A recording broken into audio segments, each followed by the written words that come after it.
तुम गुस्सा करती हो अपने माँ बाप पे या किसी पे भी, तो उनके दिल पर चोट लगती है, उनको दर्द होता है और वहां पर एक निशान रह जाता है। उस निशान को तुम चाह करके भी हटा नहीं सकती, फिर चाहे तुम उनसे जितना मर्जी माफी मांग लो। ये कहानी है एक छोटी सी बच्ची की जिसको बहुत गुस्सा आता था, बात बात पे गुस्सा आता था। और जब उसको गुस्सा आता था तो वो ये नहीं देखती थी कि उसके सामने कौन है, और जो उसके मन में आता था वो सब बोल देती थी। कई कई बार तो वो कुछ चीजें उठाती और जमीन पे फेंकती और तोड़ देती। तो उसके माँ बाप बहुत परेशान हो गए, उनको समझ नहीं आ रहा था कि वो क्या करे। उन्होंने बहुत कोशिश करी उस बच्ची को समझाने की अलग अलग तरीके से, लेकिन वो बच्ची समझ ही नहीं रही थी।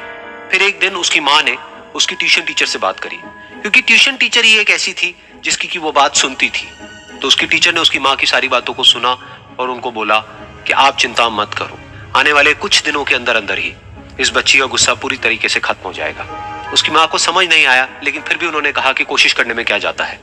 फिर उस दिन रोज की तरह जब वो टीचर आई और वो क्लास शुरू होने वाली थी, तो उसकी टीचर ने उस बच्ची से कहा कि आज हम पढ़ाई नहीं करेंगे, आज हम एक गेम खेलेंगे।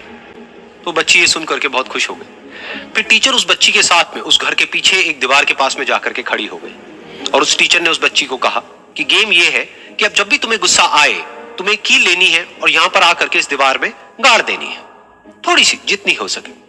फिर उस बच्ची ने टीचर से पूछा, लेकिन इससे क्या होगा? तो टीचर ने कहा कि जब ये गेम खत्म हो जाएगी तो तुम्हें एंड में एक प्राइज मिलेगा। फिर उस बच्ची ने बिल्कुल वैसा ही किया जैसे कि उस टीचर ने कहा था, यानी कि अब उसको जब भी गुस्सा आता तो वो जाती और जा करके एक कील उस दीवार में गाड़ देती। तो जैसा कि उस लड़की को बहुत गुस्सा आता था, तो पहले ही दिन वहां पर 10 से ज्यादा कीलें गड़ गई। लेकिन उन कीलों को गाड़ने के लिए उसको बार बार पीछे जाना पड़ता और जा करके उस कील को गाड़ना पड़ता। तो उसके दिमाग में आया कि जितनी मेहनत मैं लगाती हूँ उस कील को गाड़ने में, उससे कम मेहनत में मैं अपने गुस्से को कंट्रोल कर सकती हूँ। अगले दिन 8 कीलें गड़ी, उसके अगले दिन 6, फिर 4, फिर 3, फिर 2, फिर 1। फिर एक ऐसा भी दिन आया जब एक भी बार उसको गुस्सा नहीं आया और एक भी कील उस दीवार में नहीं गड़ी। और वो बच्ची बहुत खुश हो गई। खुशी खुशी वो अपनी टीचर के पास में गई और जाकर के उनको बताया कि देखो मैम, आज मैंने एक भी कील उस दीवार में नहीं गाड़ी है, क्योंकि मेरे को एक बार भी गुस्सा नहीं आया है। तो मैम ने उसको थोड़ी सी शाबाशी दी और मैम उसके साथ में उस दीवार के सामने जाकर के खड़ी हो गई। अब मैम ने उस बच्ची को कहा कि गेम अभी खत्म नहीं हुई है, अब तुम्हें क्या करना है कि जिस भी दिन तुमको बिल्कुल भी गुस्सा नहीं आता है, उस दिन के एंड में तुम एक कील को इस दीवार से निकाल दोगी। तो बच्ची ने वैसा ही किया, लेकिन क्योंकि कीलें बहुत ज्यादा थी तो 1 महीने से भी ज्यादा टाइम लग गया उन सारी कीलों को बाहर निकलने में। लेकिन एक दिन ऐसा भी आया जब सारी कीलें उस दीवार से बाहर निकल गई। फिर वो बच्ची बहुत ही खुश होकर के अपने टीचर के पास में गई और जाकर के बोला कि अब उस दीवार में एक भी कील नहीं है। तो उसकी टीचर उस बच्ची के साथ में उस दीवार के सामने जाकर के खड़ी हुई, उसने देखा कि एक भी कील नहीं है दीवार में। फिर उसको उसकी एक फेवरेट चॉकलेट गिफ्ट करी और बोला कि तुम इस प्राइज को जीत गई हो। बच्ची बहुत ही खुश हो गई। फिर टीचर ने उस बच्ची से पूछा कि क्या तुमको इस दीवार में कुछ नजर आ रहा है? तो बच्ची ने कहा, नहीं मैम, इसमें तो कुछ भी नहीं है, सारी कीलें निकल चुकी है। तो उस टीचर ने कहा, एक बार ध्यान से देखो, शायद कुछ नजर आए। तो उस बच्ची ने दोबारा देखा और कहा, वो जो कीलें मैंने गाड़ी थी उसके कुछ निशान मुझे नजर आ रहे हैं दीवार में। जब बच्ची ने ये देख लिया, फिर उसकी मैम ने उस बच्ची को कहा, जैसे तुमने इस दीवार में कील गाड़ी और अब तुम उस कील को तो निकाल सकती हो लेकिन उसके निशान को नहीं मिटा सकती, ठीक इसी तरह से होता है जब तुम गुस्सा करती हो। जब तुम गुस्सा करती हो अपने माँ बाप पे या किसी पे भी, तो उनके दिल पर चोट लगती है, उनको दर्द होता है और वहां पर एक निशान रह जाता है। उस निशान को तुम चाह करके भी हटा नहीं सकती, फिर चाहे तुम उनसे जितना मर्जी माफी मांग लो। ये सुनकर बच्ची को अपनी गलती का एहसास हुआ और वो रोने लगी और वो भागती हुई गई और अपनी माँ के पास में जाकर के उनसे गले लग गई और अपनी माँ को बोली कि मम्मा, मैं आज के बाद कभी गुस्सा नहीं करूंगी, मुझे समझ आ गया है मैंने क्या गलती करी। और उस दिन के बाद उस बच्ची ने कभी गुस्सा नहीं किया। अहंकार से भी खराब चीज होता है गुस्सा।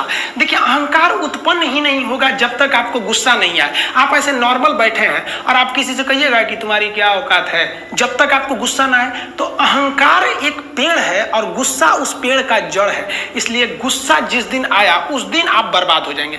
किसी भी व्यक्ति को बर्बाद कराने के लिए सबसे जरूरी है गुस्सा दिलाना। आपको पता है, लोहार जो होता है, लोहार वो जानता है कि लोहे को हम ऐसे नहीं मोड़ सकते हैं, बहुत ही शक्तिशाली है। इसलिए लोहार ना इस लोहे को ना आग में डाल के इसे गुस्सा दिलाता है। जब ये गुस्से से लाल हो जाता है ना, तो जहां गुस्सा आया आप अपनी ताकत खो देते हैं, और ये लोहा अपनी ताकत खो देता है, और एक मामूली हथौड़े के चोट से लोहा मुड़ जाता है। तो जिस दिन आपको गुस्सा आ गया, समझ जाइए कि आप अपनी ताकत खो रहे हैं। जीवन में ना अपने अंदर से अहंकार बिल्कुल निकाल दीजिएगा। अहंकार बहुत ही खराब चीज है। कहते हैं कि अहंकार में इंसान को इंसान नहीं दिखता, और छत पे चढ़ जाओ तो खुद का मकान नहीं दिखता। अहंकार नहीं करना चाहिए। छत को बहुत गुरूर था छत होने का, एक मंजिल और बनी और छत फर्श हो गया। अहंकार कभी नहीं कीजिएगा। तूफान ज्यादा होती है तो कश्ती डूब जाती है, और घमंड ज्यादा हो जाती है तो हस्ती डूब जाती है। जिस दिन आपको घमंड होने लगे ना अपने आप के ऊपर कि हम बहुत बड़े हो गए हैं, हम बहुत पढ़ लिए हैं, हम बहुत सक्सेसफुल मैन हो गए, हम बहुत बड़े बिजनेसमैन, हम बहुत, मतलब जिस दिन आपको घमंड हो गया ना, उस दिन आप शमशान घाट में जाके देखिएगा, आपसे नायाब लोग, आपसे अच्छे अच्छे लोग वहां खाक बन गए।